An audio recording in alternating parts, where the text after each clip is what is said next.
you doing? Welcome, welcome everybody. Well, I guess it feels like everybody's here and you're all seated, so I feel like we're ready to go.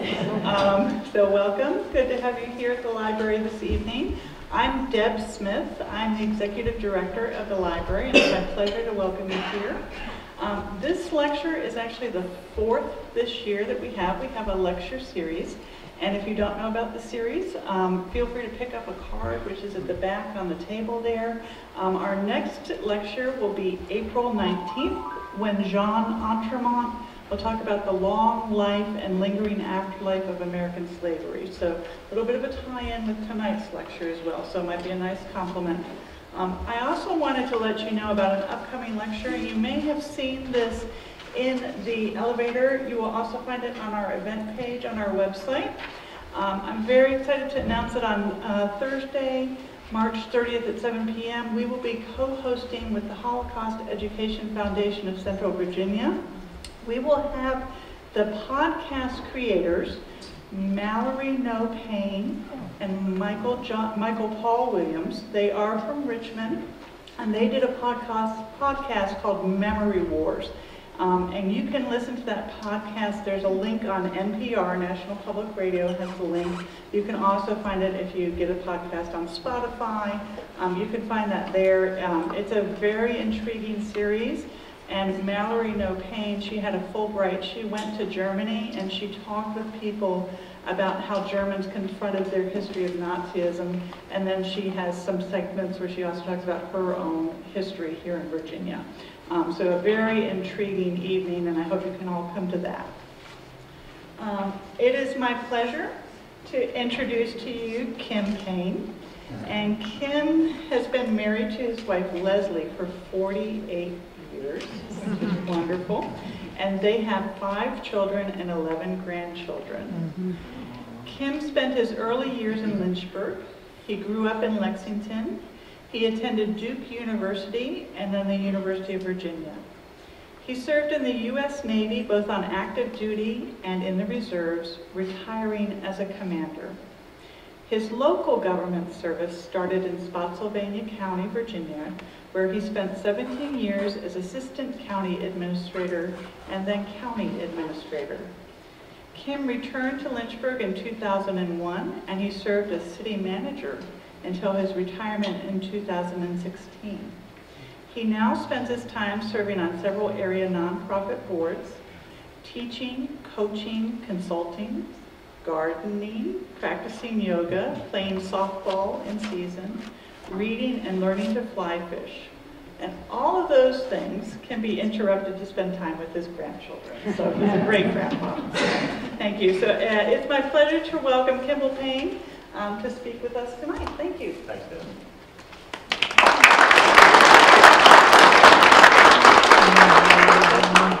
So Chuck, I was going to ask you, I don't think I'm kin to Mallory No Payne, but you will like to check that out. So, no connection, other than maybe a little bit topically. Thank you, it's a pleasure to be here tonight. I've been asked to provide an update of an article that I authored, and it was published in the fall and winter edition of Lynch's Ferry magazine. Does anybody remember it? Anybody? I wonder what my audience is, because I'm going to repeat some of the stuff that was in there, and hopefully I don't bore you, those of you who remember this article, but it's out there somewhere if you want to find it. That article was titled, Should They Stay or Should They Go? Debating the fate of Lynchburg's Confederate monuments. It had its genesis as a Specs Club presentation that I gave in March of 2018. I also have given this talk as a Specs Club talk a couple of weeks ago. It was prompted in reaction to the Unite the Right rally that occurred in Charlottesville in August of 2017. And that rally was sparked to some degree by actions to remove equestrian statues of Robert E. Lee and Stonewall Jackson from downtown parks in Charlottesville.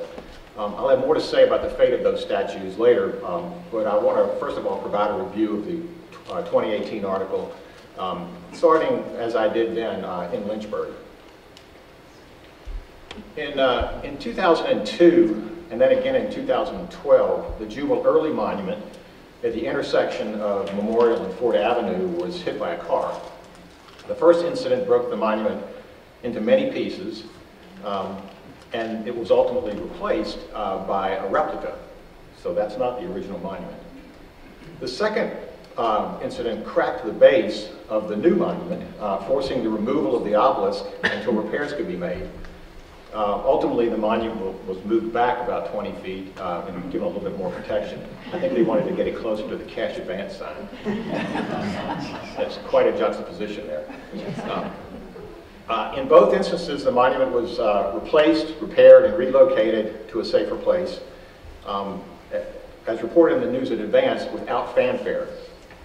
And the question that I had in 2018, and that I still have today, is what do you think would happen if the Jubal Early Monument was damaged or destroyed again? And now, opinions may not have changed since 2018, and I think maybe opposing views may be even more entrenched since then, but the rules of engagement are different now than they were 5 years ago. Then, a community that wanted to address its Confederate monuments either by removal, relocation, or contextualization, that's a big word I'm going to use a lot. It basically means explaining what was going on when the monument was erected. But if a community wanted to do any of those three things, remove it, relocate it, or contextualize it, they were prohibited from doing so by state law. The statute, which I think is interesting, 15.2.18.12, makes it easier to remember. This is the statute that permitted the erection of monuments to war veterans. So not just to Confederate war veterans, but to any war veterans. It goes back all the way to the Algonquin Wars. So there's a number, if you read the statute, a number of wars you can erect monuments to. But that statute that permitted their erection also included a prohibition that made it unlawful for the authorities of the locality or any other person or persons to disturb or interfere with any monuments or memorials, or to prevent its citizens from taking proper measures and exercising proper means for the protection and care of the same. And disturbing or interfering with included removing or defacing the monuments or memorials, or adding Union markings to Confederate memorials or Confederate markings to Union memorials. I'm not sure why anybody would want to do either one of those, but the legislation that enacted this statute was originally adopted in 1904. And when it was adopted, it only applied to counties in the Commonwealth. In 1997, however, when Title 15 of the Code of Virginia was recodified, the word county was replaced by the more inclusive term locality. That change had a lot to do with what was going on in Charlottesville, and potentially here. There was an attempt to amend the state code in the 2018 of the General Assembly, and it failed in committee on a party line vote. However, in 2019, a Democratic majority was elected to both the House of Delegates and the Senate, and in the next session of the General Assembly, this section was amended, and with the signature of a Democratic governor, it became law on July the 1st, 2020. So this is how the rules of engagement have changed. The new language provides that a locality may remove, relocate, contextualize, or cover any such monument or memorial on the locality's public property, not including a monument or memorial located in a publicly owned cemetery, regardless of when it was erected. So they kind of took care of the confusion between 1904 and 1997, excuse me.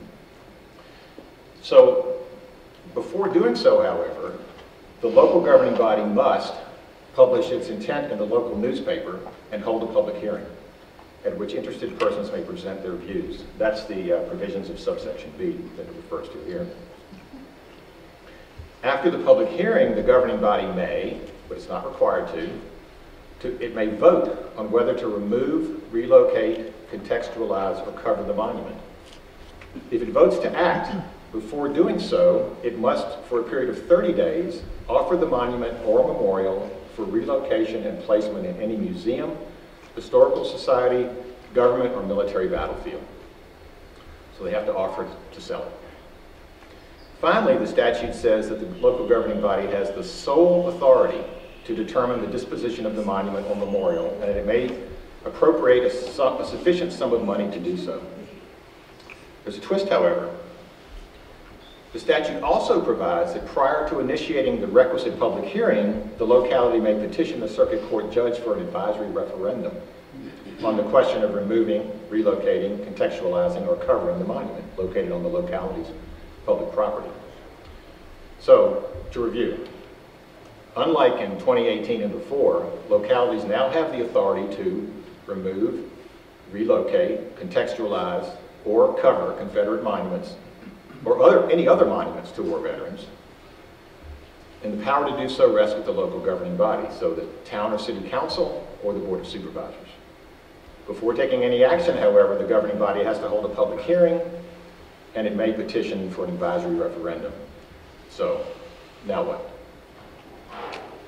Before addressing that question, and for those of you who either aren't familiar or have forgotten the original article, I want to review the context of Confederate monuments and memorials. And as I did before, I want to be clear that I'm not going to be offering a balanced presentation or much of a presentation at all on the Confederate battle flag.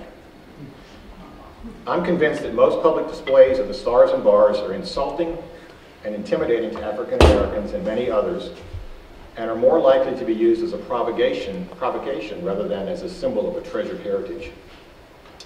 Outside of historic settings and the occasional insurrection, the Confederate battle flag has been nearly completely removed from displays on public property. This fellow was just sentenced to 3 years in prison a couple of weeks ago.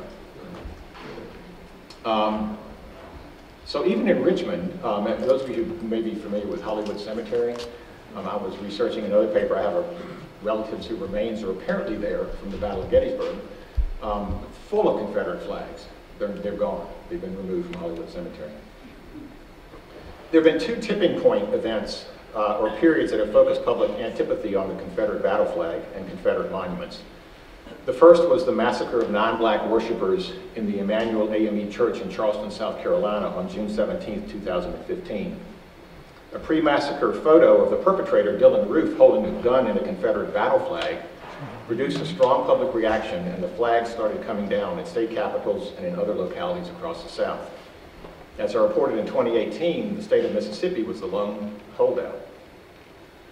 Another tipping point occurred in the first 5 months of 2020 with the deaths of Ahmaud Arbery, Breonna Taylor, and George Floyd, refocusing attention on Confederate iconography in public spaces. Along with the strong national reaction, the new state enabling legislation in Virginia resulted in action across the Commonwealth. And while Richmond and Charlottesville garnered most of the attention, the other localities acted as well. I'll talk about that in a minute. But I also want to report that the Mississippi state flag that included the battle flag in its canton has fallen. In a referendum held on November the 3rd, 2020, 73% of Mississippi voters said yes to a new state flag, the one on the lower right, that replaced the old one that had been adopted in 1894. I want to compare this result to a 2001 referendum. It's also in South Carolina, in which 63% of Mississippians voted to keep the old flag. And you can see how public opinion on the battle flag has shifted, I think.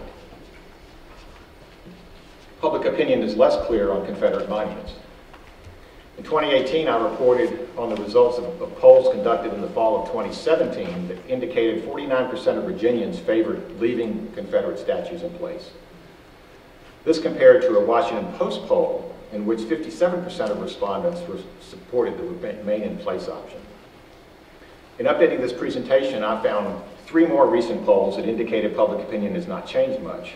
The first was conducted by Quinnipiac University in June of 2020. That poll found that 52% of voters supported removing Confederate statues from public places, with 44% opposed. That compared to a 2017 poll that found only 39% supporting removal. So there's been a little bit of movement, but this is in June of 2020. Another poll conducted in July of 2021 by a group called Morning Consult with Politico found that 51% of respondents wanted statues to remain standing, and only 30% favored their removal. And you can see they have the results of 3 polls conducted in 2017, 2020, and 2021. And the support for moving statues peaked in the summer of 2020, shortly after the death of George Floyd. And seems to have fallen back since then. In Virginia, the most recent poll that I have found was conducted in September of 2020 by Hampton University and the Associated Press. They found that 46% of respondents supported the removal of Confederate statues, with 42% opposed. There was similar support for renaming schools, streets, and military bases named after Confederate leaders. There was more consensus on whether the Confederate flag should be banned from display on government property, with 60% supporting a ban and only 29% opposed. Perhaps the most illuminating poll results are from a survey conducted by the Public Religion Research Institute, or PRRI, and De Pluribus Unum. They polled almost 5,500 adults from June the 10th to June the 29th in 2022. This is the most recent poll that I found. They used a different terminology. They called it monument reform. And monument reform includes removal and destruction, removal to a museum, or leaving the monument in place with added context. And with that definition, monument reform, PRRI found that 3/4 of its respondents supported that. So doing something. However, when the two options for removal are considered, which is the blue, the results change. Only 38% of the respondents support that, and 35% favor contextualization. And once again, as in other polls, there's a sharp distinction between respondents identifying as independents or Democrats or Republicans. And not surprisingly, black respondents were the most strongly in favor of removal. There's also a generational difference too, with younger respondents saying, yeah, more in favor of the removal. I found 3 other results reported by the PRRI poll to be particularly interesting. One question asked about community awareness of public displays of Confederate symbols, and found that less than 30% of Americans said that their communities had Confederate flags, monuments, or other commemorations.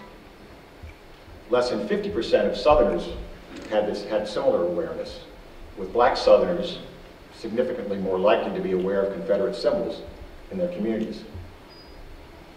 A Virginia Tech sociologist named Ashley Reichelman, she's an assistant professor in the Department of Sociology and associate director of the Center for Peace Studies, has conducted research on how people in towns with Confederate statues see them.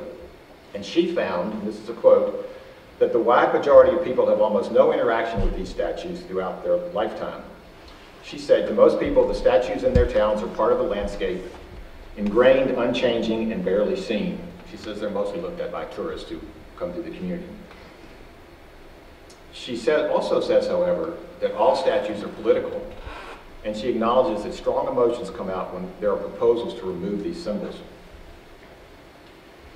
Perceptions of whether Confederate symbols reflect Southern pride or racism were also sharply drawn by race and ethnicity. Confederate flag, reflecting my earlier point, was the symbol most associated with racism rather than Southern pride by all respondents. You see that at the top there. The other thing I think I find interesting is that when about 70% of African American respondents see Confederate monuments as reflecting racism, is it any surprise that when something happens in the public sector and becomes a focus of the media, that a lot of the anger and the gathering focuses around Confederate monuments, which to the African American community, I believe, are seen as symbols of white supremacy and systematic racism. And you can, I think, see some of that here. There's a piece of good news, however, from the PRI poll. Bipartisan majorities of Americans support efforts to tell the truth. Imagine that, tell the truth. To tell the truth about the history of slavery, violence, and discrimination against racial minorities, and to promote racial healing by creating more inclusive public places. This, I think, explains the support for contextualization around Confederate monuments. There's a great example in Tazewell County, Virginia, that although not technically contextualization, at least the way it's being defined now, it does create a more inclusive public space. In Tazewell County, voters there in November of 2020 rejected by 7-to-1 margin the question of relocating a monument to the Confederate soldier of Tazewell County. The proposal was to relocate it or the question was, shall it be relocated from the grounds of the county courthouse? In April of 2021, upon the suggestion of a local artist, the Board of Supervisors unanimously approved a mural on the side of the courthouse titled "Standing Tall and Proud" that honors 16 black Tazewell County citizens, from those born into slavery in the mid-1850s to those living into the 21st century. And this is only one example of what the PRI poll called reconfiguring or reimagining public spaces so they better represent everyone. But it may provide an example for other communities debating the fate of their Confederate monuments. Well, let me step back for a minute and review the larger context for this update. In the 2018 article included a graphic produced by the Southern Poverty Law Center that showed the number and timeline of Confederate symbols from in the United States. The Southern Poverty Law Center is headquarters in Montgomery, Alabama, and it's been a leader in calling for the removal of what they call government-sanctioned Confederate symbols from the public realm. Shortly after the murders in Charleston, it launched an effort to catalog and map Confederate place names and other symbols in public spaces across the nation. In its first report, which was issued in 2016 entitled "Whose Heritage? Public Symbols of the Confederacy," the Southern Poverty Law Center identified a total of 1,503 named commemorations, which included 718 monuments and statues, 109 public schools named for Confederate icons, 80 counties and cities named for Confederates, 9 official Confederate holidays in 6 states, 10 U.S. military bases named for Confederate generals, and 10 places named for Confederate generals. Its report did not include over 2,500 battlefields, markers, plaques, cemeteries, and similar symbols that, for the most part, at that point in time, they said merely reflected historical events. Since then, the report has been updated twice by the Southern Poverty Law Center, and the 3rd edition was released on February the 1st, 2022. The Southern Poverty Law Center database now includes Confederate memorials on battlefields and in cemeteries, and now totals over 2,000, so it increased by about 600. And it includes 723 live monuments, which they include as monuments that are fully in place and still standing, 741 roadways, and 201 schools. The latest report also catalogs the removal of 409 memorials, with most of the removals, over 150, occurring in 2020 after the murder of George Floyd. Now, as you may gather, the Southern Poverty Law Center database is an active one, with both additions and deletions recorded as new information becomes available. It doesn't claim to be 100% accurate, and it has a process for interested individuals to go in and provide updates, either correcting misinformation or adding previously overlooked memorials, or actually reporting the removal. It's a pretty interactive site. Just as it was in 2016, Virginia has the most Confederate symbols of any state in the nation. The latest Southern Poverty Law Center report lists 279 live memorials in Virginia, and that's up from 233 in 2016. I don't think anybody built more, it's just they found them. They're now counting cemeteries and battlefields. And this includes 97 monuments, 116 roadways, and 11 schools. And that 11 schools is down from what it was in 2016. A lot of schools have been renamed. You can compare this information with information that was presented by the Virginia Department of Historic Resources. This was first compiled in 2016 and then updated in 2018. This was done for a monuments work group that had been established by Governor Terry McAuliffe in 2015. The Department of Historic Resources reported that their Cultural Resource Information System that it maintains had a total of 429 war memorials on public and private lands, so both public and private. 378 of those 429 were Confederate monuments. 27 were Union monuments, and the rest were for the French and Indian War, the Revolutionary War, and the 2 World Wars, so just a sprinkling.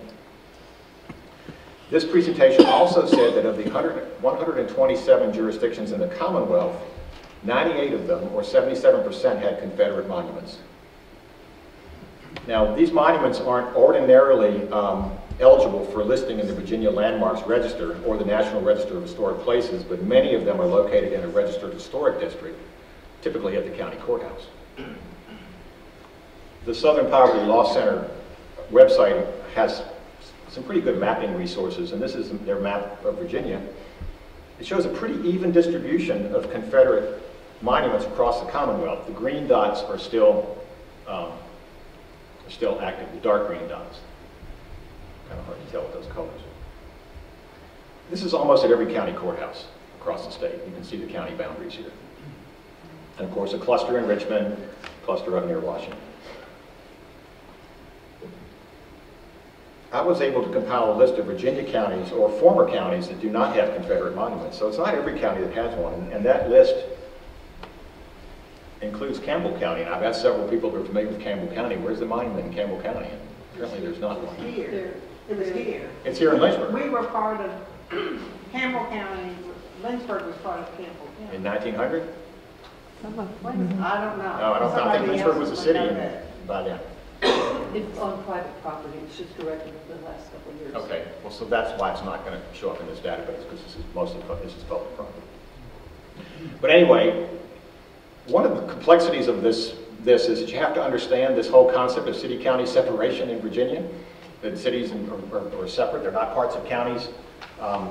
So these are counties without monuments, but that includes the cities of Suffolk and Chesapeake, which were counties back in the day. Rockbridge County and Roanoke don't technically have monuments in the counties, but their monuments, the county monuments, are in the cities, in the city of Lexington and in the city of Salem, and in Prince George in the city of Emporia, or the county's monuments.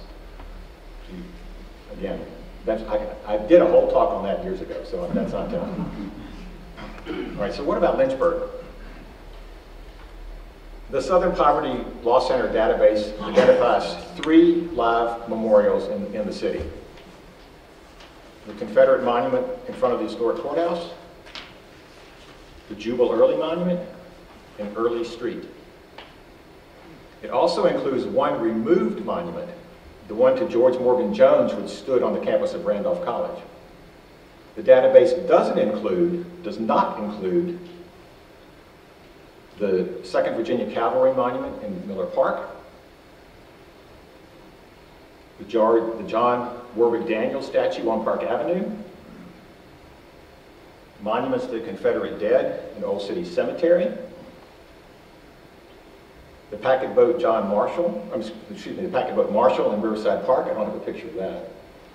And there are also many more streets, city streets, bearing the names of Civil War generals other than General Jubal Early. And I've actually missed a couple. Someone told me today that I missed Deering Street, maybe Breckenridge. There's Odie Street. Someone told me there was a Maury. I tried to find a Maury or a Davis because those are typical, but those are unplatted streets from what I could find in the city, but they do exist. Yes, Odie. Odie? Street. Yeah. Anybody know the significance of the 3 with the asterisks? They're Unions. And I don't know who these streets were named after, but they share the names of these people who were generals. So I'm not going to go anything beyond that. 2 of them were Union generals, I don't know. Well, Hancock and Putnam and Sedgwick, yes. Sedgwick was very, very popular in Spotsylvania County because he died at the Battle of Spotsylvania Courthouse. His famous last words were, "They couldn't hit an elephant at this that guy." So we have lots of streets potentially named after, with Civil War names anyway. I want to briefly review the different perspectives on the timing of the erection of, or the naming of, Confederate symbols. You can see similarities in both the Southern Poverty Law Center and the Department of Historic Resource graphics, these peaks. And then these 2 spikes stand out. The first one from about 1900 to 1920, and the other from the mid-1950s to the 1960s, into the late 1960s. Now, the Southern Poverty Law Center relates each of these spikes to Southern reactions to federal action. The first spike, from 1900 to 1920, followed the Supreme Court decision in Plessy versus Ferguson, which was in 1896. and according to the Southern Poverty Law Center, also coincided with the fading of the last vestiges of Reconstruction, with the enactment of Jim Crow laws across the South, and with the resurgence of the Ku Klux Klan. Virginia's contribution to this effort was a new constitution that was adopted in 1902 that enacted a rollback of African American rights and freedoms granted during Reconstruction. And that included measures to prevent them from voting, such as the poll tax, the literacy test, and property requirements. And of course, in 1904, the statute was adopted that gave counties the right to erect Confederate monuments on their property. Lynchburg's Confederate monuments were erected in, the Lynchburg Confederate Monument was erected in 1900. The Second Cavalry Monument was erected in 1913. The John Warwick Daniel statue was erected in 1915. And the Jubal Early Monument was erected in 1919. Interestingly enough, you could argue that the Lynchburg Confederate Monument was erected without permission from the state, because it was erected before permission was given to counties. And permission was never given to cities until 1997, arguably. This other spike, occurring around 50s and 60s, although smaller, coincided with the modern civil rights movement, with massive resistance to school integration in the South, and with the reappearance of the Confederate battle flag. You can see Brown versus Board of Education, right here, 1954.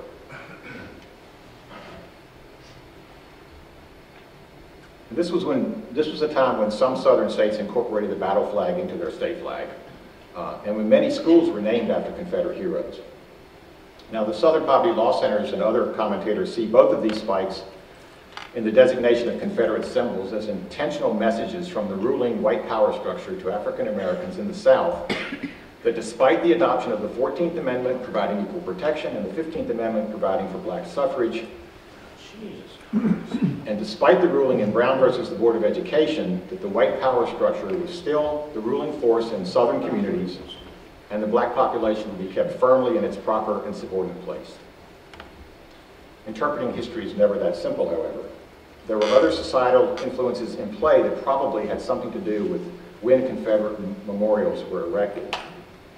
The most obvious is the American tendency to celebrate significant events in 10, 50, and 100-year increments. This first spike, identified by the Southern Poverty Law Center, 1910 to 1915, coincides with the 50th anniversary of the Civil War. And the second, from 1960 to 1965, coincides with the 100th anniversary. There were other cultural trends occurring that reflect, I think, the futility of trying to attach any single motivation to those who erected statues. At the time of the first spike, veterans from both the North and the South were aging out. The economy had improved, and the desire to honor Civil War soldiers and further promote reconciliation matched up with the resources to do so. Other commentators have noted that the earlier period coincided with an American Renaissance period from 1876 to 1917, and the American Beautiful movement, with its goal of employing parks, public spaces, sculptures, urban landscaping, and rebuilding to make life more livable, civil, and cultured. Richmond's Monument Avenue was part of that movement. That avenue was actually out in the suburbs of Richmond, and it was part of their growth towards the west. So my conclusion is that while there may have been multiple motivations for erecting Confederate memorials, and I'm sure there were, I don't think that the influence of racism or white supremacy can be discounted. And if you go back and read some of the things that were said when these monuments were erected, that kind of helps you to understand that. With that background, let's review what's happened since the spring of 2020. The Southern Poverty Law Center reports that in Virginia, over 100 Confederate commemorations have been removed. This includes the renaming of schools, other public buildings and roads, and the removal of 29 monuments. I've been able to identify, whoops, sorry, wrong way. I've been able to identify 18 localities that have removed or relocated monuments. The three with the asterisks, Caroline, King George, and Southampton, have relocated theirs. Some localities had more than one monument. Charlottesville had 3. The infamous Lee and Jackson statues, and a monument that was owned by Albemarle County, because the Albemarle County seat is in Charlottesville. And that's been removed as well. Richmond had 11 monuments. Now, in some cases, some of these monuments were actually removed. I've also noted a couple of Emporia, Leesburg, Farmville, that those were county monuments within either the town or the city.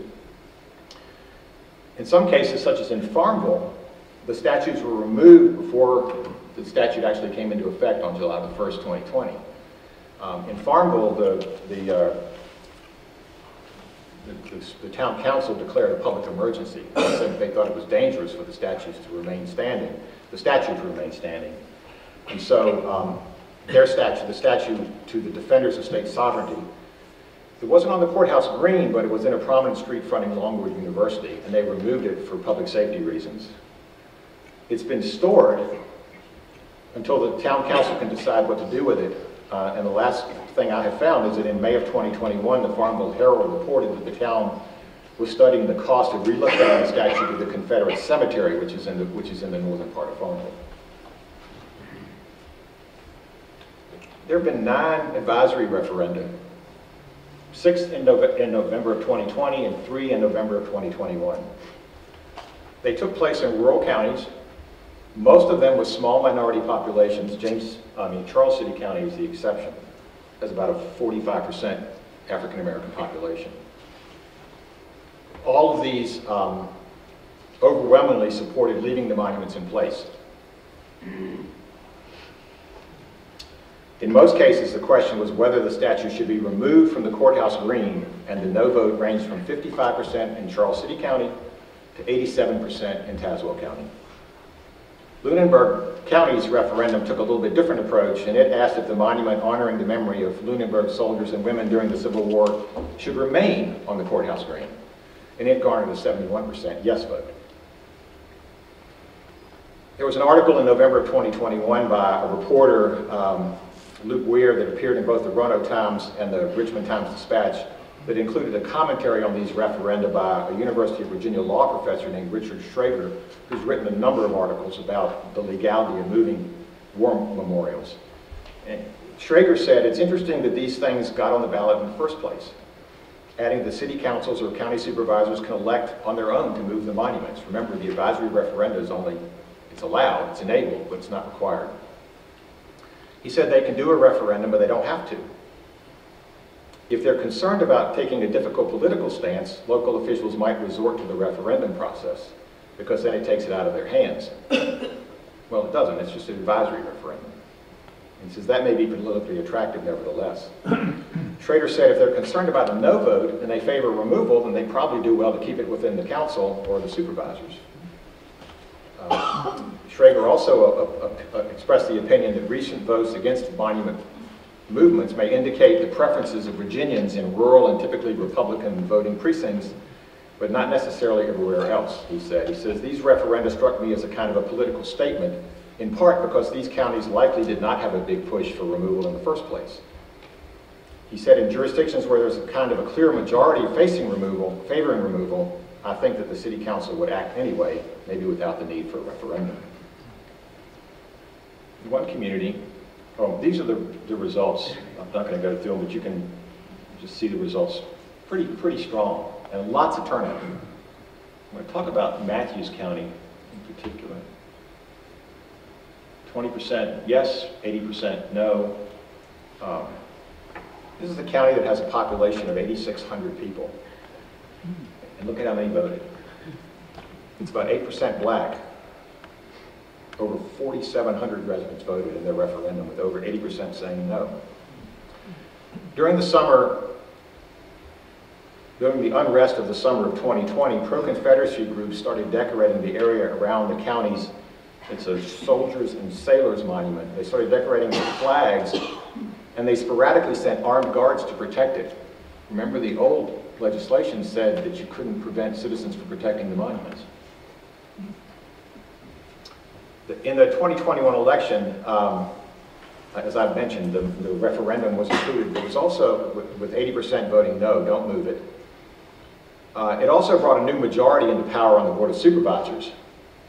Interesting, the chairman of the Board of Supervisors, when they were putting the flags up around the monument, I think he maybe only did it once, but he went out and removed the Confederate flags that had been placed around the monument. He was resoundingly defeated in his re-election bid. Now, what county is this? Matthews County. Population of 8,600 with about 8% black. Well, concerns that the referendum results didn't provide permanent protection for the monument led the Board of Supervisors, the new Board of Supervisors, to the unusual approach, at least from my perspective, of considering deeding the land under and around the monument to a private entity. Speculation was that the receiving party would either be the United Daughters of the Confederacy or the Sons of Confederate Veterans, and when that word got out, the Matthews County NAACP threatened to sue. This is America, what do you expect? Since then, another private group, the Matthews War Memorial Preservation, Inc., has been formed by a member of the Sons of Confederate Veterans. A survey has been completed and a quitclaim deed has been prepared to convey 80.97 square feet of the courthouse green, plus the monument, to the new corporation. A public hearing that the local newspaper described as both raucous and passionate was held in early December of 2022. And it's interesting because even some people who supported keeping the monument on the courthouse green are vehemently opposed or very concerned about deeding away a portion of the courthouse green to a private entity. That kind of struck me as a very unique approach. The Board of Supervisors hasn't taken any action yet. I get the paper from down there every week to find out what's going on. It costs $18 a year to get it online. So. But stand by. So what about contextualization? Trying to explain this monument while leaving it standing. How many communities have added context to their Confederate monuments rather than remove them in Virginia? Anybody know? None. None. Because there's a complication. The 2020 legislation that allows a locality to remove, relocate, contextualize, or cover a monument or a memorial directed that the Board of Historic Resources promulgate regulations governing the manner in which any monument or memorial may be contextualized. Those regulations have yet to be adopted, and your guess is as good as mine when they might be. At its September the 23rd, 2021 meeting, the Board of Historic Resources adopted draft regulations that started the review process. It typically results in the regulations being added to the Virginia Administrative Code. That process includes review by executive branch agencies, by the General Assembly, and a 30-day public comment period. When the draft regulations were adopted, the Deputy Director for the Department of Historic Resources said that the review would be fast-tracked and could take as little time as 7 months. She said the normal process would take 2 to 3 years. Well, these draft regulations are a little less than 4 pages in length, and they've yet to make it through the review process. In the meantime, there's a new governor who's somewhat cool to the issue, and it's in a split General Assembly with lots of other issues on its mind. Just as an aside, the regulations basically take control away from the localities. They basically say the state has to approve the language for contextualizing a regulation. And as a strong local government advocate, that gives me some pause. Well, the delay in promulgating contextualization regulations has stalled actions in one community in particular, in Roanoke County. In 2021, the Circuit Court judge ordered the removal of Roanoke County's Confederate monument from the courthouse green in the city of Salem. So Roanoke County Court is in the city of Salem. I'm not sure, someone told me this courthouse is not active anymore. They're using another one, somebody may know. But I would just like you to think about being a member of the African American community and going into this court for justice. Just consider that, please. So the judge ordered it removed from the courthouse green. That order was rejected by the Board of Supervisors, which appropriately, I think, cited the provision that the statute that says the local governing body shall have sole authority to determine the final disposition of a monument or a memorial. The Roanoke board at that time was leaning towards contextualization, but it's now just treading water. The board chair commented in August of 2022 that whenever that state agency puts out the guidelines, we'll follow them. Nothing's happened. What to do with Confederate monuments that are removed from public property is another contentious issue. The city of Charlottesville, after a bidding process, gave the Robert E. Lee statue to the Jefferson School African American Heritage Center. It was then announced that a group known as Swords into Plowshares planned to melt the statue down, reclaim the bronze, and turn it into a new community-informed piece of public art. This resulted in a lawsuit from two entities that had tried to purchase the statue, the Trevilian Station Battlefield Foundation and the Ratcliffe Foundation. Trevilian Battlefield, probably self-explanatory. The Ratcliffe Foundation, I understand, is associated with the family of Jeb Stuart. Both of those foundations claimed that the city's bidding process and award violated state and local policies, I guess the Public Procurement Act or something, and that the 2019 legislation does not give a locality the right to destroy a monument, only to remove, relocate, contextualize, or cover it. Doesn't say what happens to it after you sell it, though, or give it away. A circuit court judge has actually agreed with that latter argument about destruction, but has not ruled on the bidding process. There was I think a bench trial in February, but I haven't seen any results on that yet. In the meantime, the Lee statue has been disassembled and is stored in an unknown location pending the results of the litigation. Charlottesville sold its statue of Stonewall Jackson to a Los Angeles museum called Lax Art, which will host an exhibit titled Monuments in the fall of 2023. The exhibit is funded by the Mellon Foundation, a couple of other foundations, and the National Endowment for the Arts, and will include similar statues, about 15, along with works of contemporary art to put the monuments in a social and historical context. And according to an article from the Washington Post, it says the idea is to critique and confront the false narrative and ideology of the lost cause. The Lax Art exhibit will also include, and this is a Lynchburg connection, the George Morgan Jones statue that was removed from the grounds of Randolph College. In Richmond, 9 statues have been transferred to the Black History Museum and the Valentine Museum, so 9 of the 11. I think the ones that are not, they don't know what to do with them yet is the Lee statue, which was owned by the state, and the A.P. Hill statue, which was actually a monument over a grave.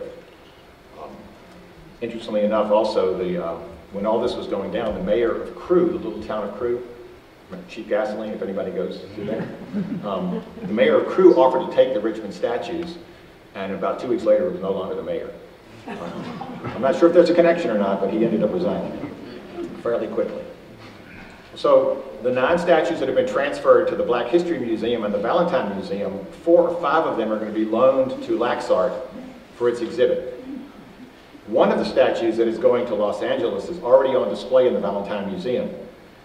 There, the statue of Confederate President Jefferson Davis is being contextualized in a way that I don't think the draft regulations anticipate. Here's a description from the Washington Post in July of 2022. This is a quote. Old Jeff Davis now lies on his back, his head bashed in, his right arm loose in its socket, his bronze pelt covered in pink and yellow paint, with scraps of tissue paper stuck to his lapel and collar.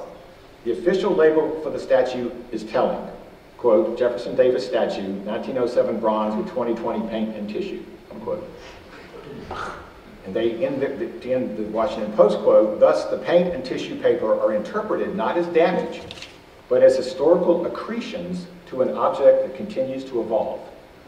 Doug, I'm sorry, but only people who operate museums could do that, could say that. Not here. So let me conclude by speculating how Lynchburg might go about addressing its Civil War history and commemorations. First of all, the community has to decide whether it was something necessary to address. And there's a little bit of history on that, nothing very recent. In March of 2020, as all of this was going down, the legislation was being considered by the General Assembly, and then of course, the things that were happening in the spring of 2020. the News in Advance contacted city council members and reported that none of the 7 said that the memorials should be taken down. Only one of those 7 remains on council today, but 2 of those 2 people who were candidates in the 2020 election are now on council, Chris Ferraldi and Larry Taylor, and they agreed with the incumbents at that time. Ferraldi suggested putting up new statues to non-white Lynchburgers to better represent the city's diverse past. And within that context, I think we can applaud the efforts to erect a statue to Lynchburg's first black mayor, T.D. Thornhill, in the traffic circle at 5th and Federal, and also the Silent Witnesses Project that's being led by the Legacy Museum of African American History and the Lynchburg Museum to place markers around the city at places associated with slavery. I think this is also a good time to recognize the work of Clifton Potter and others to memorialize federal soldiers who came to Lynchburg, many to never leave. But this, to me, is telling a broader story. On June 4th, 2020, as the statues were coming down in Richmond, the city released a statement from then Mayor Trenae Tweedy regarding the removal of Confederate statues in Lynchburg, and she concluded, that statement concluded with this paragraph. People's opinion regarding these statues are as varied as the reasons for the Civil War. I am indifferent at the moment to whether the statues stay or go. That is an issue for the community and our citizens to discuss in the future, and their views to be presented to all Lynchburg City Council members at such time. Right now, we have too many other concerns to worry about pieces of concrete and steel. My concerns are more for the citizens of Lynchburg, especially those who are suffering. Now, these contacts were made in the context of a riot at 5th and Federal, of armed militia groups in the city, and spontaneous gatherings at the top of Monument Terrace. But they still remain the last public statement on Confederate monuments from city officials. In the meantime, however, there's been some discussion about the Confederate statue at the top of Monument Terrace. In the spring of 2021, in response to renewed interest in formally renaming 5th Street in honor of Dr. Martin Luther King, Jr., city staff gathered feedback from the community and presented that information to a representative group known as the African American Cultural Committee. The committee had 3 focus areas: public space, arts, and facilities, programming, information and advocacy, and community wealth building. And they made recommendations on how to recognize, celebrate, and learn from African American heritage and its legacy in Lynchburg. In addition to considering the name change for 5th Street, which they recommended against, the committee briefly addressed the Confederate statue. And I'm going to quote from its report that was presented to City Council on December the 14th, 2021. The committee members discussed the possibility of the replacement of the statue of the Confederate soldier located at the top of Monument Terrace. Some members felt strongly that the statue should be replaced with a more inclusive monument or symbol. It was suggested that the American flag and/or the Virginia state flag would be more appropriate. Those who want to see the statue replaced articulated they believed the statue was a celebration of the Confederacy and commemorated the atrocities of slavery. They also believed the current statue would be best relocated to the Lynchburg Museum, as it sends the wrong message, especially given its location and juxtaposition to the courts in the area. Others who did not support this action felt its replacement would simply be symbolic and not achieve anything of lasting substance. They suggested creating programs and activities which would serve to tell the entire story of the city's history for an enduring and positive effect on the community. Since there was no consensus, the replacement of the statue is not a recommendation being made by the committee. I think that this quotation provides some insight into how another discussion about the fate of Confederate monuments in the city might go. In June of 2020, the Virginia Department of Historic Resources released guidelines for the removal of Confederate monuments. And they asked that be done in a manner adhering to best preservation practices, while also allowing for input from local officials and citizenry about the ultimate fate of each monument. A checklist of those actions includes researching the ownership and any restrictions on the monument. And this kind of caught my attention because it says, those guidelines say that in some localities, the local government transferred ownership of the land to the organization that sponsored the installation of the monument. So whether that was on the courthouse green or not, I don't know, but I do know that in Loudoun County and in Clark County, they didn't know who owned the monument. They couldn't figure it out, and so the county claimed it. In Loudoun County, in the town of Lynchburg, the United Daughters of the Confederacy still owned the statue, and they actually asked it to be removed, and it's been removed and given back to them. The Department of Historic Resources also says that the history of its monument, its historical and cultural context, its design, and its location in the landscape, what was said at its dedication, should all be documented if you're going to consider making a change, particularly removal. The process outlined by the Department of Historic Resources also includes significant public outreach for input, including the collection of oral histories. Now, these are just guidelines. They're not required. And of course, we don't have regulations for contextualization yet, so this is only with respect to removal. That guidance supports and goes beyond, well beyond thoughts that I had in 2018 about addressing Confederate monuments in the city, but I'll review and add a little bit to those thoughts. First, from my perspective, the discussion should be limited to memorials on public property, where the governing body has clear jurisdiction. There have been fights about Confederate flags on highways, on private property in Danville and Louisa County and around Lexington, and the governing body really has no standing there. And even the zoning that they've tried has been a little bit, I think, sketchy. Second, I would exclude battlefields and cemeteries from the discussion. I think the Confederate dead section in Old City Cemetery comes to mind from my perspective. And the Jubal Early Monument may or may not reflect a battlefield. And this is what it says. It's a memorial to Jubal Early and the brave Confederate soldiers who came to the rescue of Lynchburg when it was threatened by an invasion of federal forces. So it's talking about a specific historic event. And I think maybe perhaps the monument in Miller Park to the 2nd Virginia Cavalry, it really talks about standing the group up and decommissioning the group. I was also told today that there's a plaque to standing up of a battery that sits on the old reservoir wall at Clay and 7th. I wasn't aware of that. So again, there's probably more out there in Lynchburg than we know. So other considerations might include the monument's location in the community, its surroundings, its scale, its visibility, its elevation. The Department of Historic Resources guidelines suggest a vigorous examination of these characteristics. For me, an important question is whether the courthouse square, the seat of local justice, is an appropriate place for a Confederate monument, and I don't think so.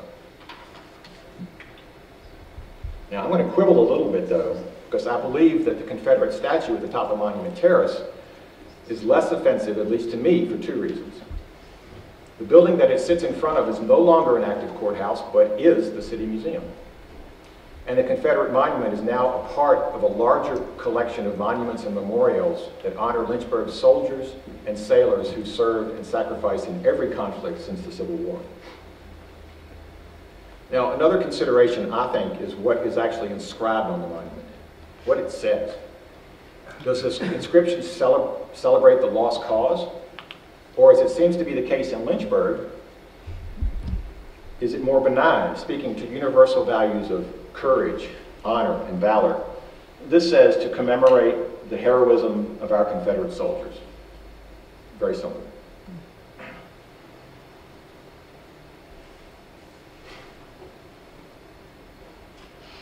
Many local monuments that I found during my research also reflect a sense of loss and grief for those who served and honored their memory and their sacrifice. So those are some of the words that are used, rather than promoting the lost cause. But I have to show you my favorite lost cause monument, which is located in the Confederate cemetery in Spotsylvania Courthouse. Not on the courthouse green, but in a cemetery that's in the courthouse village. And it reflects this sense of loss while honoring the cause, though lost, still just.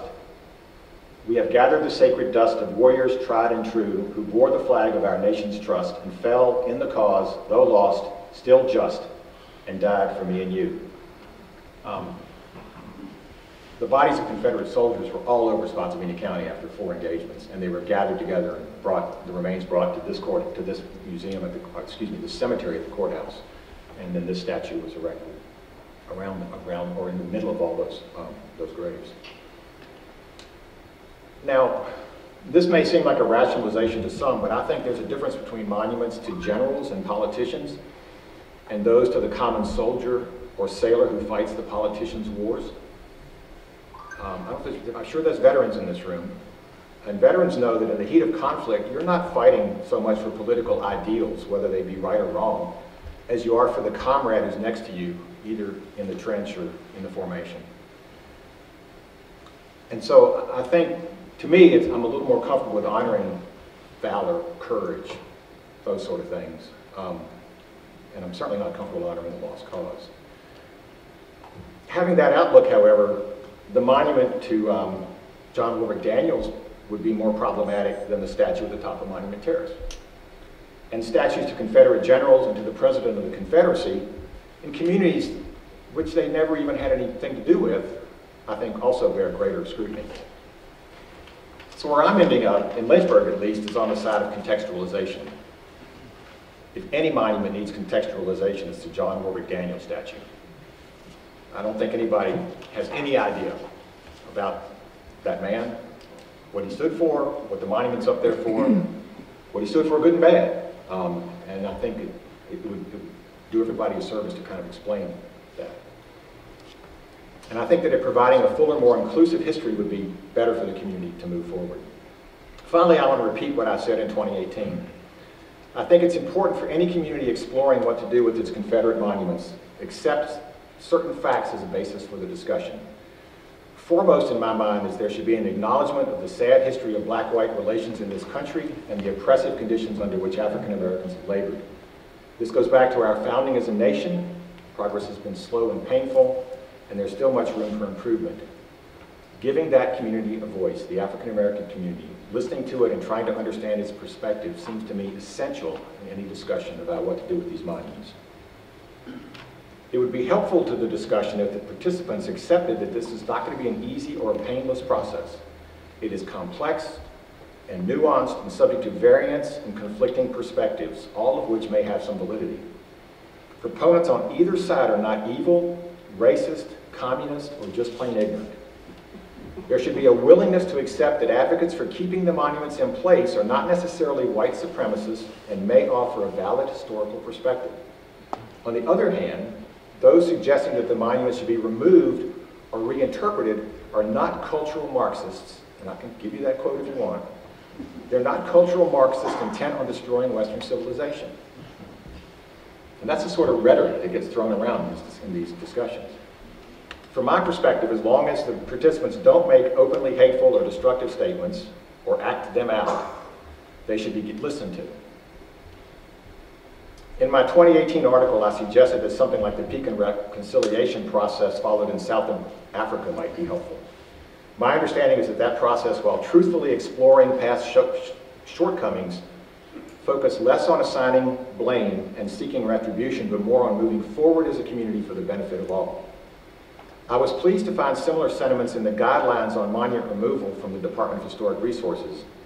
That document quoted one conclusion of an interracial working group that was composed of Virginia preservation practitioners and scholars who discussed issues related to the removal of monuments. And they said, in their conclusion, the group agreed that decisions to remove, contextualize, or take other steps to reveal the histories of monuments designed and installed during the Jim Crow and the mid-century civil rights era in 20th century Virginia could be an important step in community truth, reconciliation, and healing. And that would be my goal for Lynchburg and any other locality engaging in this issue. Thank you.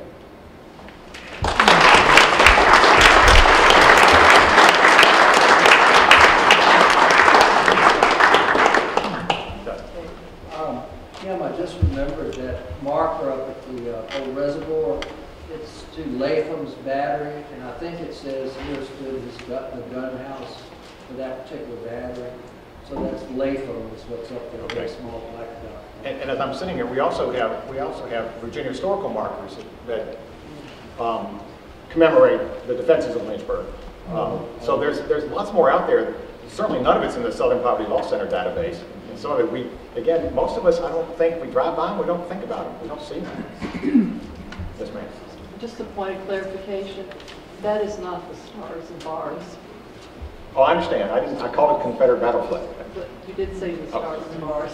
Excuse me. Bye. Oh, I did have, I understand they took what, the McCausland, McCausland Ridge Apartments, they have removed the cannons that were out front. Okay.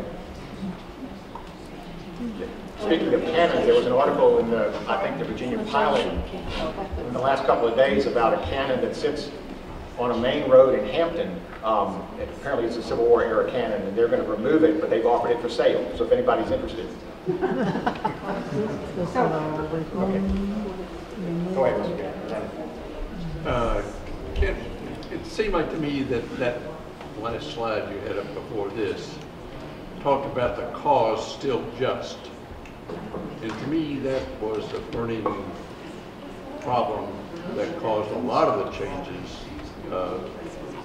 Roads, a lot of other things that had to do with people who actually owned slaves, who were some of those people who were named after. And you didn't say a lot about that, but I just wondered if that is really true, that to me the slavery issue is the underlying pin for a lot of this.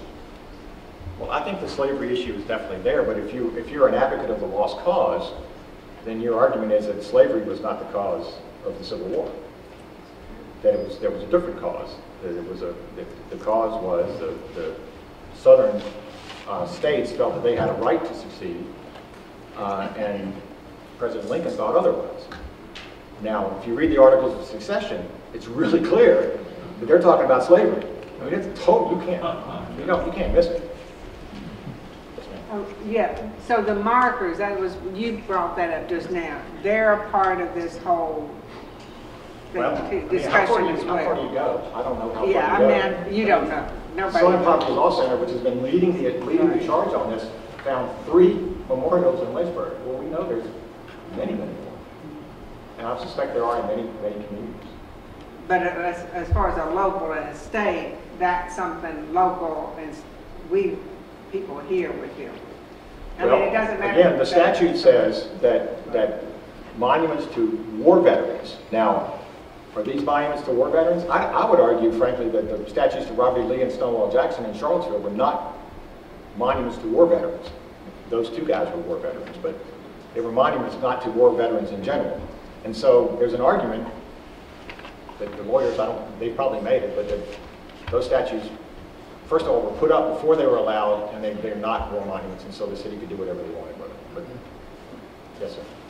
I think it's absolutely essential, as you said, to look at the speeches that were made around the time when statues were put up, or for that matter, when the southern states seceded. The most important, maybe, document one should be, that they want to defend these kind of monuments, is the cornerstone speech by Alexander Stephens, the vice president of the Confederacy, who made it very clear that war was to keep African Americans enslaved because they were second class to the whites that were preserving their culture. It's so incredibly clear, if you actually go back to the documents, that from the time that this was indeed about slavery. It always has been and it always was.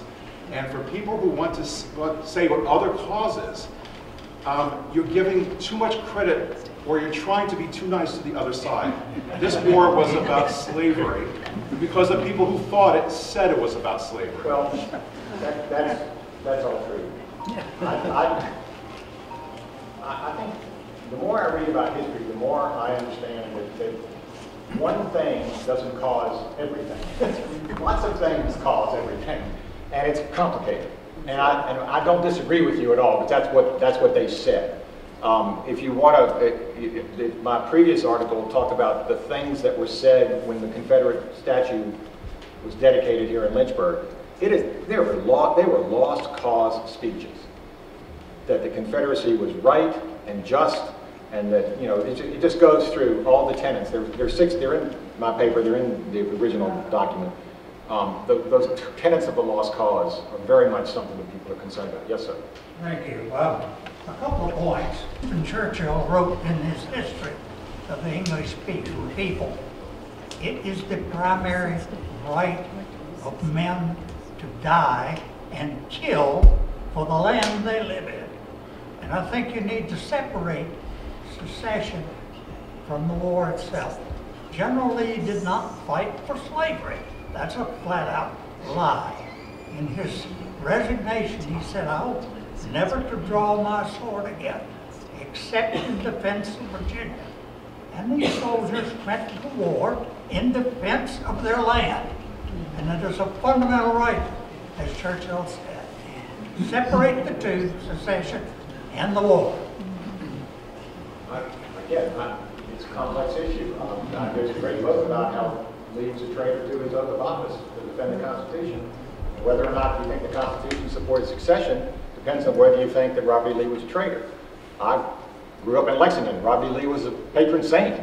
Robert E. Lee and Stonewall Jackson.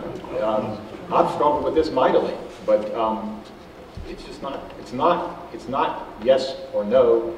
It's yes and. It's very complex. Yes, sir. One little fact point of history that I always return to is, we have a limited picture of what Robert E. Lee said in 5 years he was beyond the war.